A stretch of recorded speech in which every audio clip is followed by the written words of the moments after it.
Buenas tardes, queridos estudiantes. En esta hora voy a terminar con la cuestión de los derechos humanos. Me parece que no puedo exagerar la importancia de la temática, ¿sí?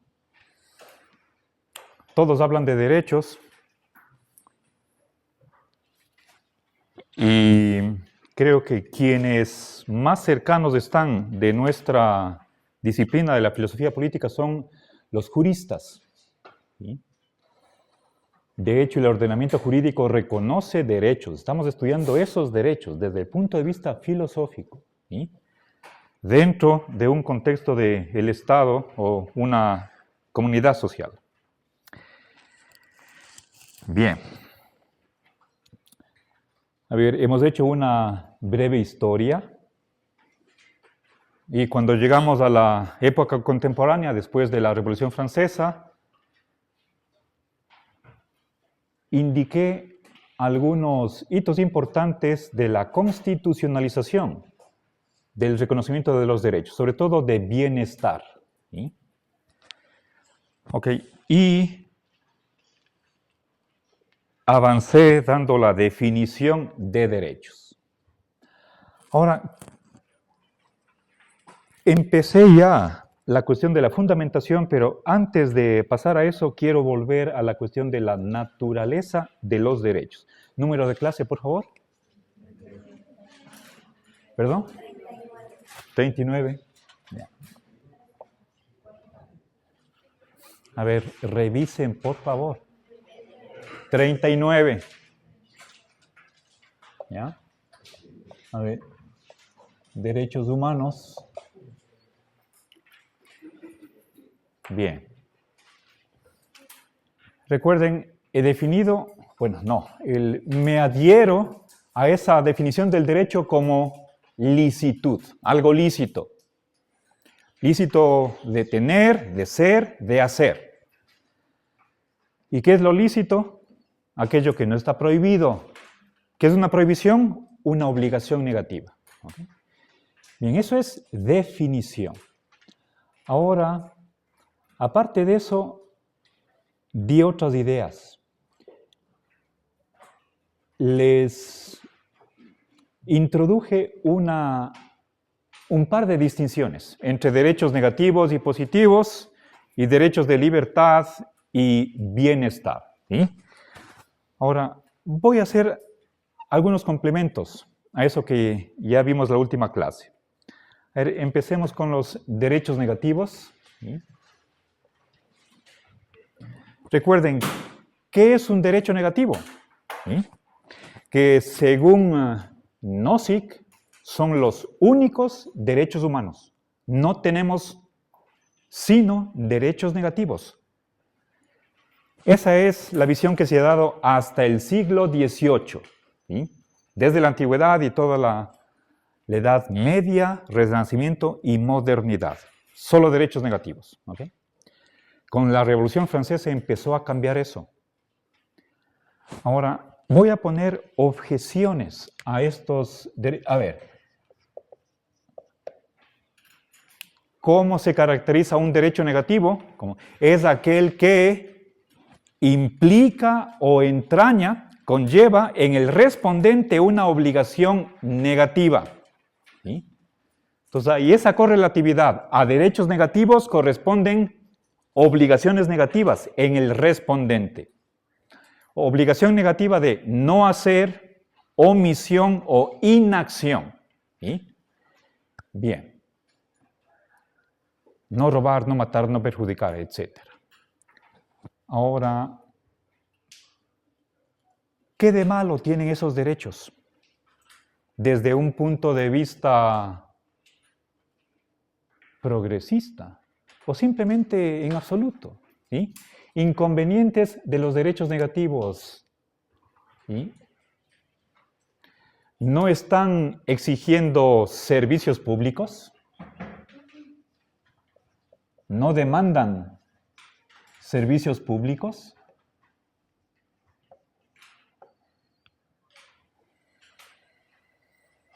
Por lo tanto, tampoco una redistribución. Redistribución que puede hacerse a través de los impuestos, impuestos progresivos.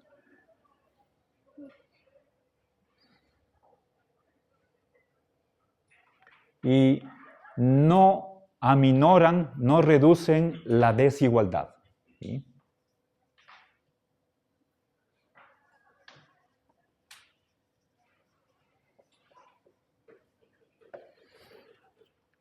Bien. Ahora,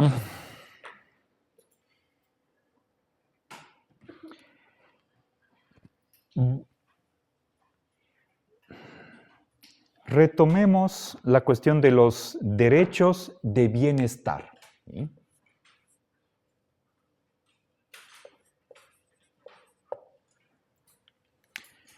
Recordemos cómo caractericé los derechos de bienestar, lo que en nuestro país se conoce en la Constitución como derechos del buen vivir, a diferencia de los derechos de libertad. Dije varias cosas. Los derechos de bienestar son derechos positivos, un tipo de derechos positivos. ¿Sí?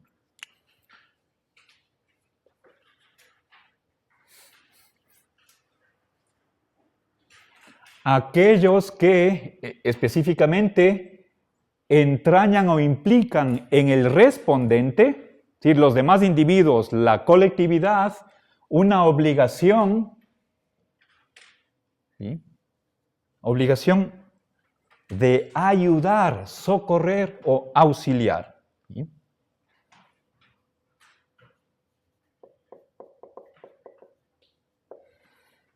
¿Ya? A ver, por ejemplo,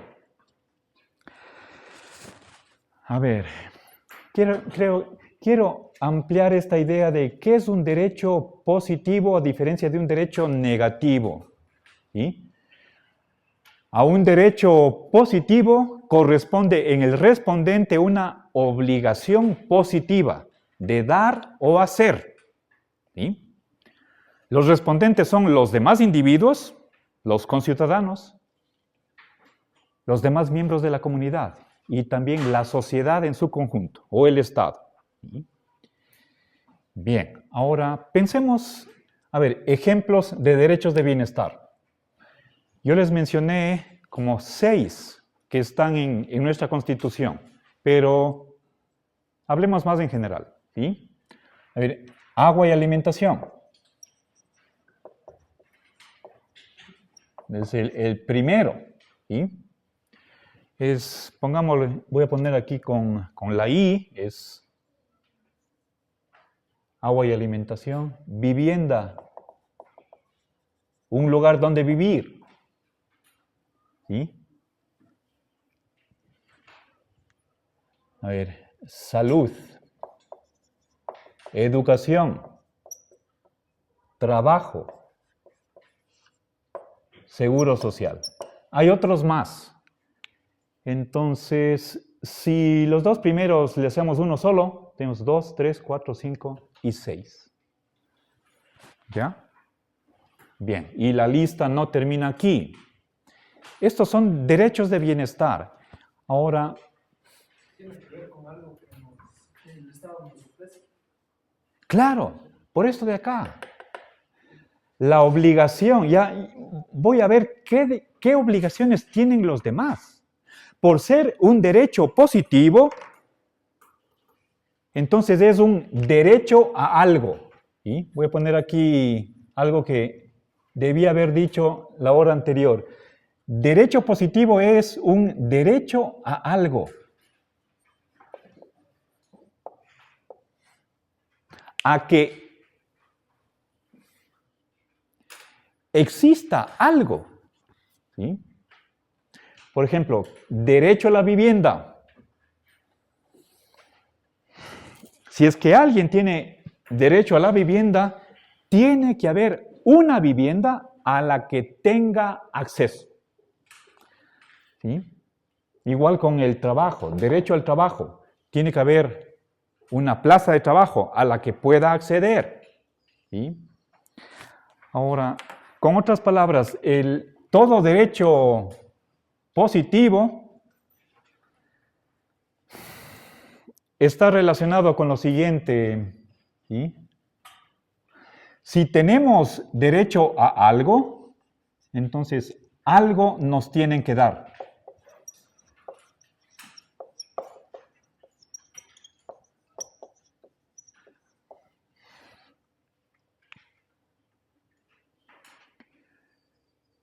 Recuerden, obligaciones positivas son las de dar, prestar, proporcionar. Sí, Paulita.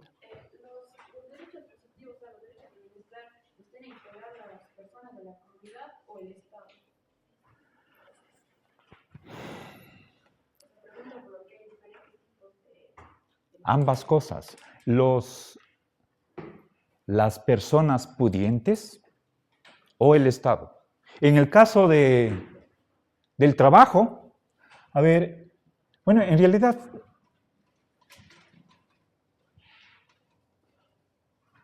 los individuos pueden ser agrupados de una empresa privada o el mercado libre. Por ejemplo, si tenemos derecho a la salud, entonces, bueno, eso como derecho universal. Tiene que haber un centro de salud al que uno pueda acudir para curar la enfermedad. Si es que tenemos derecho a la educación, los niños, por ejemplo, tiene que haber una escuela a la que ese niño pueda acudir.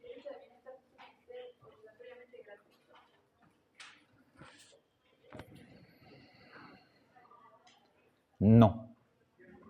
Pensemos en la universidad. ¿Sí? Vimos que en la declaración del año 48 se dice que la educación básica, la educación escolar, tiene que ser gratuita. ¿Sí? Nosotros en Ecuador tenemos 10 años de educación básica. Los 10 años deberían ser gratuitos según la declaración.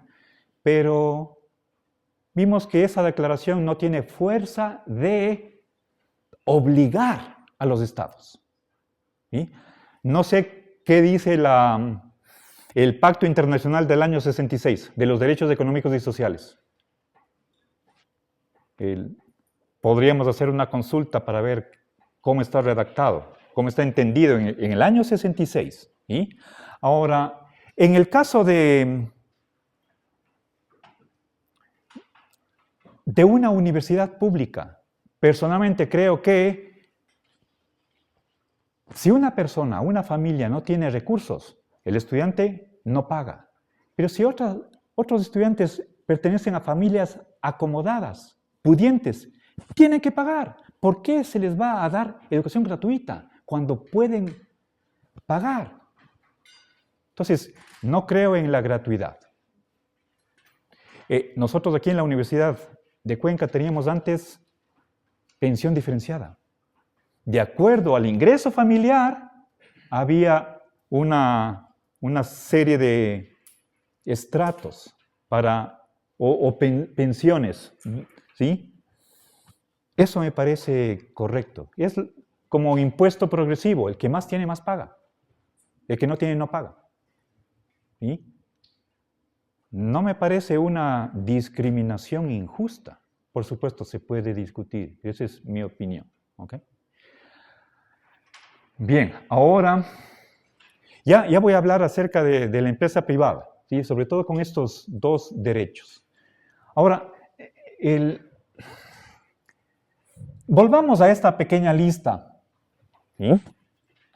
Nosotros como estamos hablando de derechos del ser humano, no estoy hablando de derechos en general.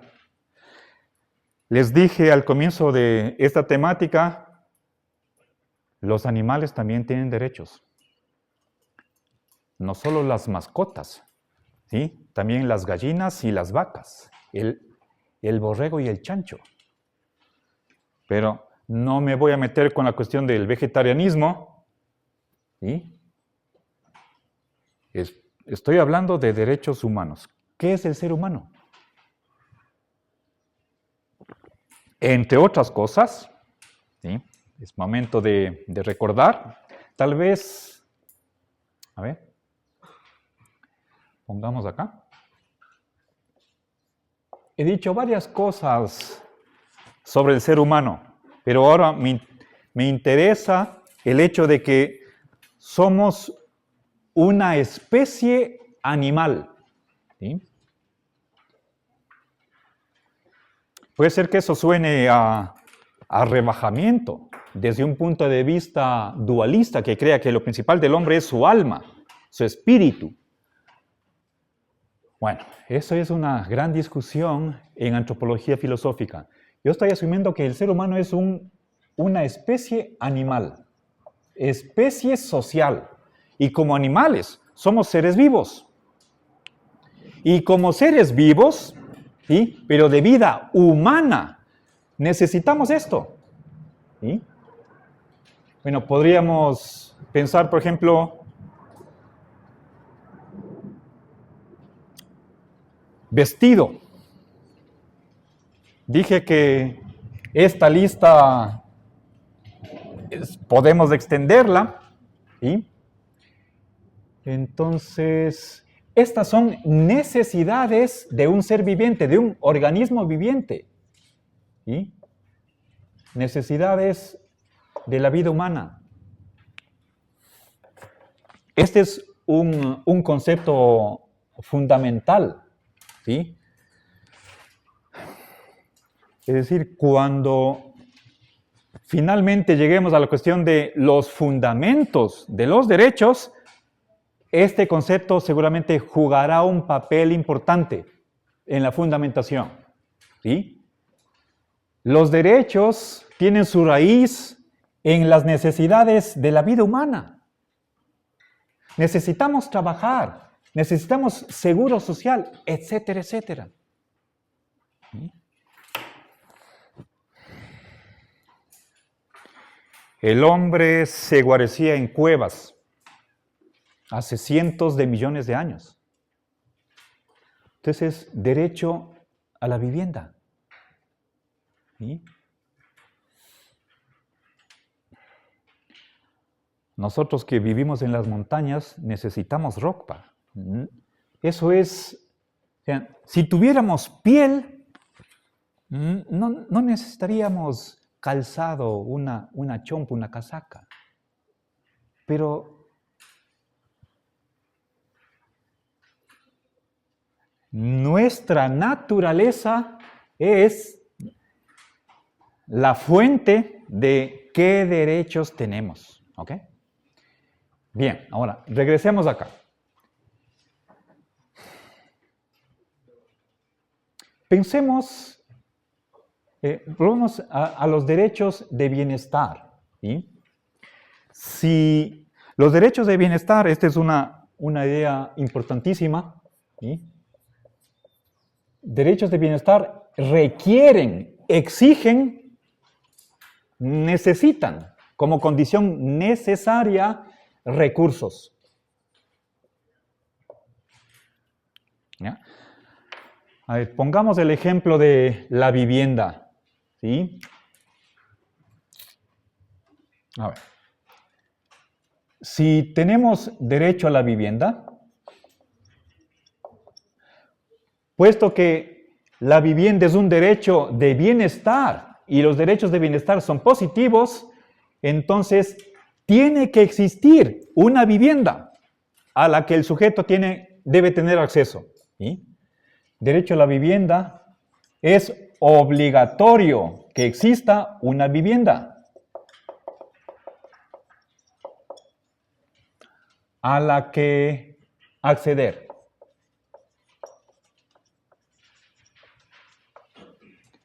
Una vivienda.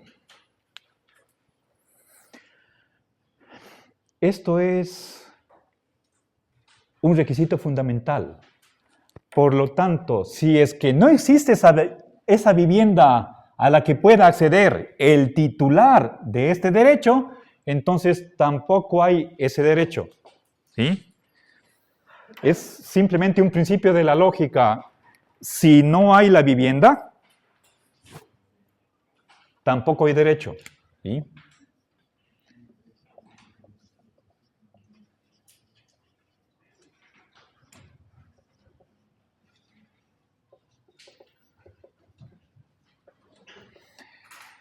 texto es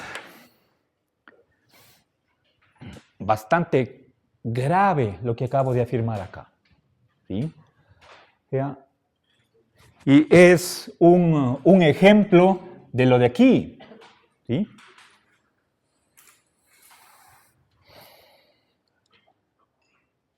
Para que exista una vivienda se requieren miles de dólares para una vivienda. Puede ser de 2 dormitorios, un dormitorio. ¿Sí? Ahora, ¿quién va a proveer esa vivienda? Hay 2 posibilidades. O es la empresa privada o es el sector público. ¿Sí? Bien, pero, o sea, los derechos de bienestar no nos caen del suelo. Hay que financiarlos. ¿Ok? Entonces, para eso se requiere dinero. Para gozar, para que estos derechos sean efectivos. Recuerden mi insistencia cuando hicimos el análisis de la Declaración Universal. Por lo menos en 2 lugares de esa declaración habla de la efectividad de los derechos.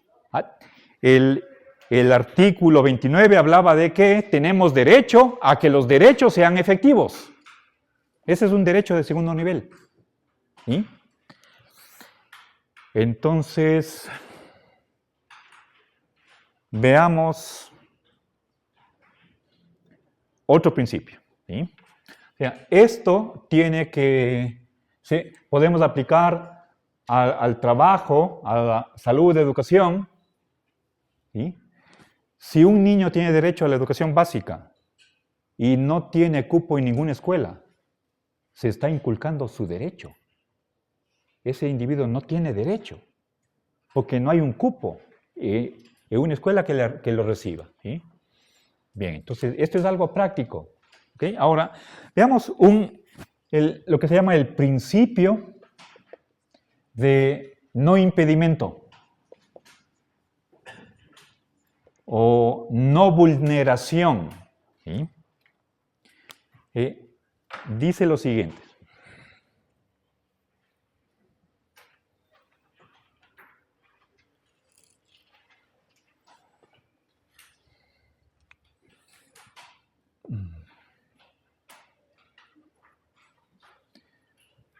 Digamos, si un bien o servicio, llamémosle X, es lícito, es un derecho, entonces el respondente, los demás, tienen obligación de no impedir. ¿Sí? ¿Sí? Hay obligación de no impedir, no vulnerar, no obstaculizar. Que el sujeto acceda a X.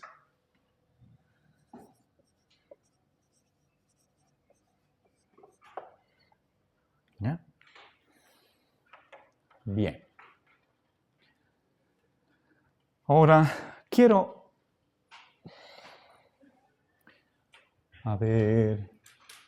veamos, obligación negativa.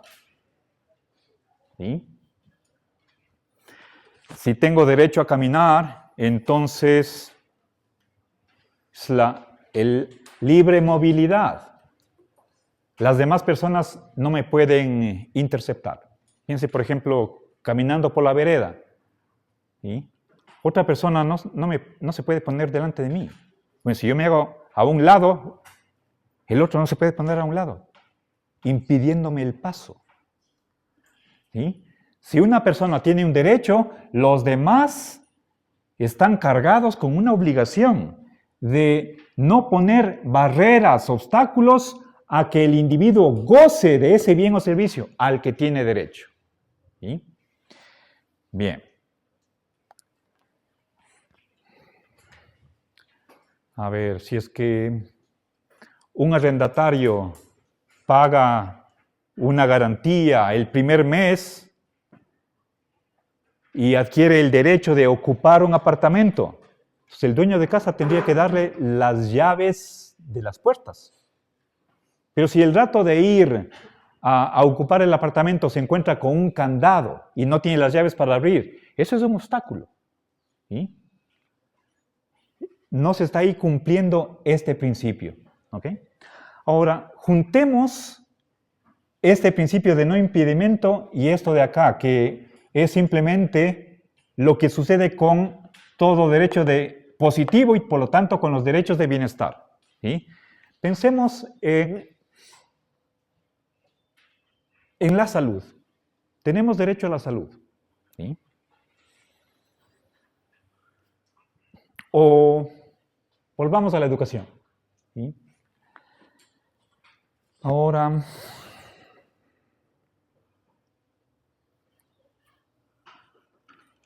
pensemos, por ejemplo, una escuela. La empresa privada ofrece servicios de educación pagados. Cuestión de mercado libre. Usted escoja a dónde le manda a su hijo. Y, a ver, entonces pongamos derecho a la educación. ¿Sí? Pongamos educación básica. Bien, ahora, este derecho implica que debe existir una escuela. Y es obligatorio que exista una escuela a la que el niño pueda acceder. A ver.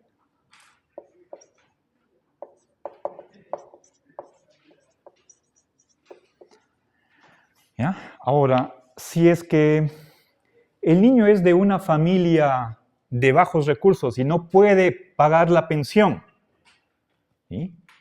Entonces, ese costo que no está al alcance de esa familia, los padres del niño, constituye un obstáculo para que este niño goce del derecho a la educación. ¿Sí? Entonces, veamos qué pasaría en ese supuesto si empresa privada ofrece educación costosa. Entonces, en este supuesto, ¿sí? Piensen, hay escuelas de cientos de dólares que hay que pagar mensualmente. Puede ser 100, 200, 800. Y los ingresos familiares no permiten hacer ese gasto. Entonces, ¿sí? Esta situación, ¿sí? De que la pensión que pide la institución educativa está más allá de los ingresos de la familia, eso es un obstáculo, ¿sí? Para gozar del derecho de educación, ¿sí? Entonces, en este supuesto de que la empresa privada no ofrece servicios educativos accesibles, ¿sí? Entonces, el Estado debería ofrecer educación. ¿Sí? El Estado debe ofrecer esos servicios educativos. ¿Sí? Y eso también con respecto a los demás derechos de bienestar. ¿Sí? Con otras palabras, en el caso de que la empresa privada, ¿sí? Podemos decir, con un derecho a la ganancia, si no va a... O bueno, podría haber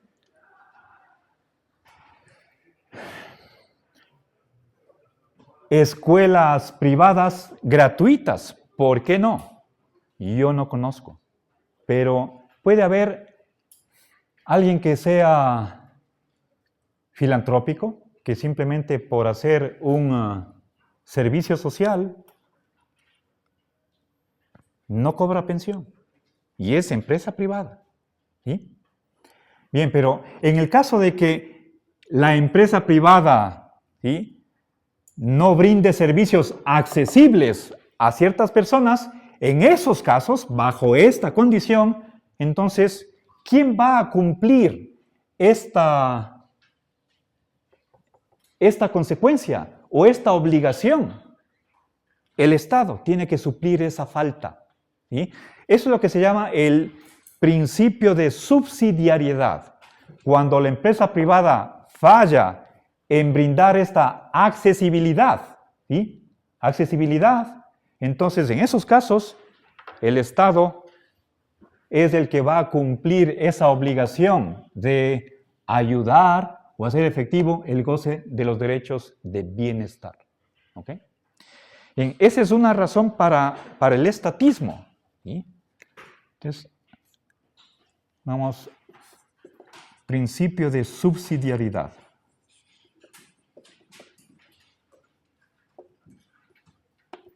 ¿Ya? A ver, cuando empresa privada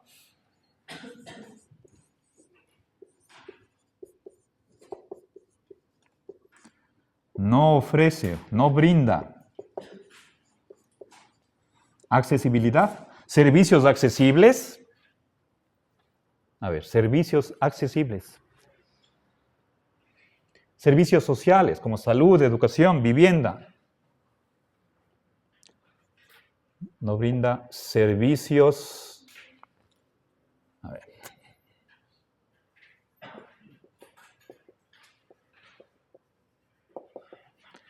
¿Sí? Entonces, en ese caso, el Estado lo hace.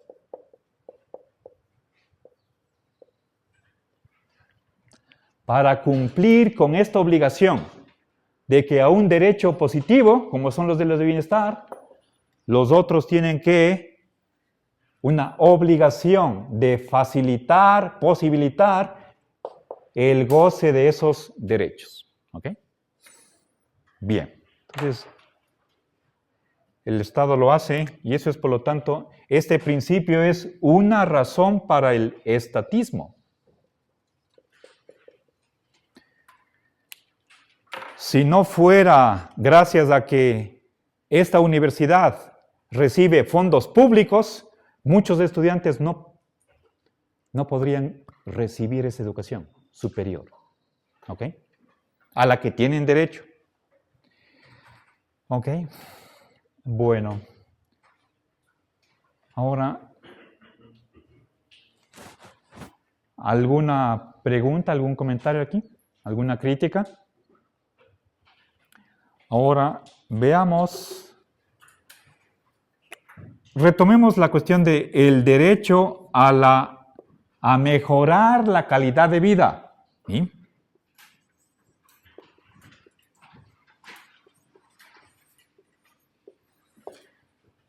Quiere, si no estoy mal, el artículo 11 de 1966. ¿Sí? Este derecho no solamente a vivir bien, sino a vivir mejor. ¿Sí? Pensemos, comparemos el estándar de vida que tenían nuestros padres, nuestros abuelos, con el que tenemos nosotros ahora. ¿Sí? Mi mamá no fue a la universidad, mis abuelos tampoco. ¿Sí? Y queremos ver a nuestros hijos, a nuestros nietos, que nos superen a nosotros. ¿Sí? Entonces, para que este derecho sea efectivo, ¿qué necesitamos? ¿Sí? Que haya mayor producción.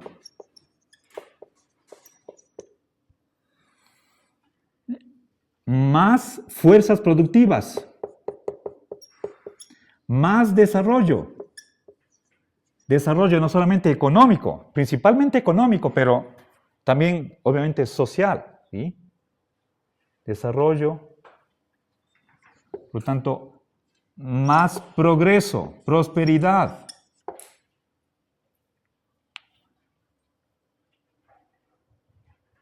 Solo así, ¿sí?,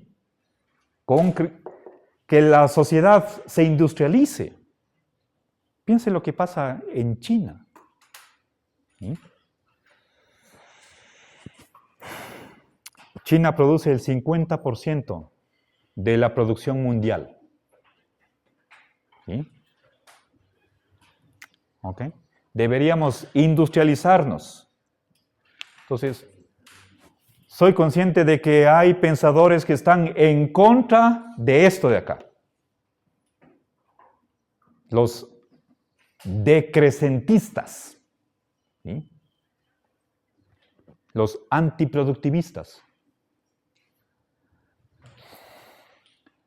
Alberto Acosta es uno de ellos.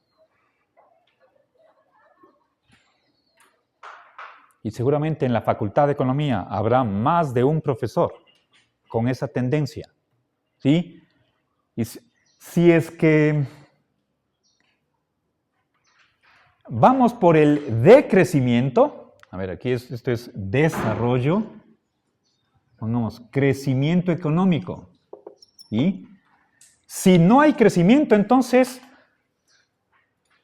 eso significa condenar a los pueblos a que o que continúen con la misma calidad de vida o empeoren.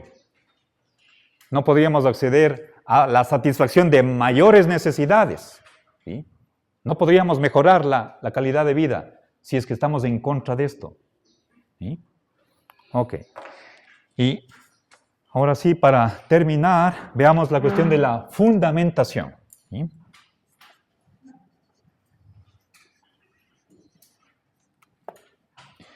Les mencioné que había básicamente dos corrientes. Les hablé del positivismo. ¿Ya? Corriente mayoritaria en filosofía del derecho. ¿Sí? ¿Ya? ¿En base a qué tenemos derechos? O en general, ¿cuál es la base de las normas? Por lo tanto, derechos, obligaciones, prohibiciones. ¿En qué se basan ellas? Los positivistas creen que el ordenamiento jurídico se basa en la autoridad, en la decisión de una autoridad. ¿Sí? El ordenamiento jurídico basado en una resolución, una decisión de la autoridad. ¿Sí? Antes sería el monarca, ahora es un colectivo. Llámese asamblea, congreso, cámara de diputados, senado, lo que sea. Aquí estoy hablando de voluntad de alguien. ¿Sí? Zagrebelsky dice que él es un positivista famoso de nuestros días. A ver, escribo acá.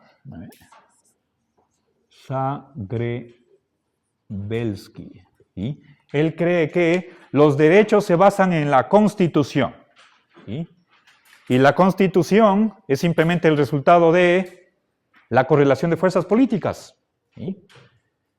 Entonces, la política es la que está detrás de la Constitución y es ella la que finalmente origina y fundamenta los derechos. Pensemos en las asambleas constituyentes, como la que hubo en Montecristi en el año 2008.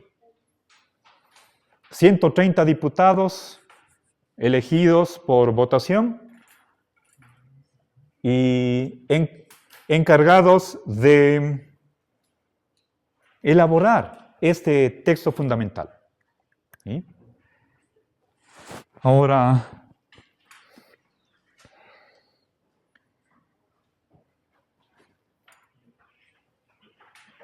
¿en qué se van a basar estos asambleístas constituyentes? simplemente en el diálogo que van a tener entre ellos. Antes de la Asamblea Constituyente, o sea, teníamos la Constitución del año 98. Esa Constitución deja de tener validez para los constituyentes. Es como empezar desde cero. ¿Qué tipo de Estado queremos tener? ¿Sí? Decidamos. El último día, por votación, si es que no hay unanimidad. ¿Sí? Ese es el pensamiento como contractualista. Y después el pueblo ratifica o no. Nueva votación. ¿Sí? Ahora, los asambleístas, como punto de partida, no tienen derechos, sino más bien que ellos van a ver qué derechos se van a reconocer y cuáles no. Todo es obra del legislador constituyente. ¿Sí? Es lo que piensa todo juspositivista. Ahora, en contra de eso, ¿qué podemos decir? ¿Sí? Hay otro juspositivista, que es Bobbio, italiano. Fue profesor de filosofía del derecho, no sé en qué universidad, en tiempos de Mussolini.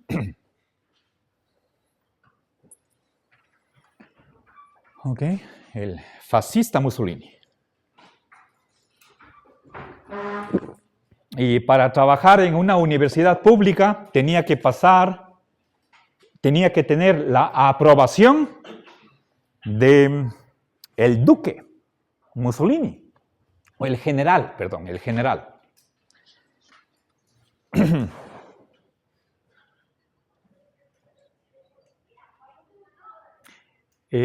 Lo que acabo de decir, un dato personal de este filósofo, tiene consecuencias. Si es que Mussolini aprobó la doctrina juspositivista que él enseñaba en la universidad, es porque el juspositivismo estaba del lado del fascismo. Esa es una acusación gravísima y de la que soy plenamente consciente. ¿Ok? Ahora, ¿qué podemos decir en contra del juspositivismo? ¿Sí? Aún no he dicho que Bobbio dice que cualquier producto que entregue la Asamblea, los legisladores, es jurídico. ¿Sí? En lo que sea que se pongan de acuerdo los legisladores o los constituyentes, eso pasa a ser jurídico. ¿Sí? Entonces,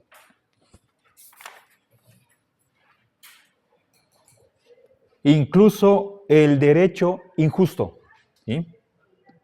A ver, todo producto de los legisladores, de los asambleístas,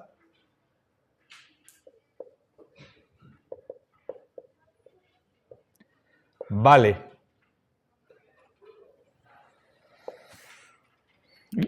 Termino con una objeción. ¿Sí? Piensen, por ejemplo, en el ordenamiento jurídico nazi, que permitía el asesinato de judíos, gitanos, viejos, inocentes, pues era en la vereda. ¿Sí? Si es que está permitido eso, entonces, ¿cómo se les puede enjuiciar a los criminales nazis? Como de hecho sucedió en Nuremberg. Acabada la guerra, perdió Alemania y los que participaron en el régimen nazi fueron llamados a juicio y se los condenó. Ellos en su defensa podrían decir, pero yo estaba actuando de acuerdo a la ley. Pero lo que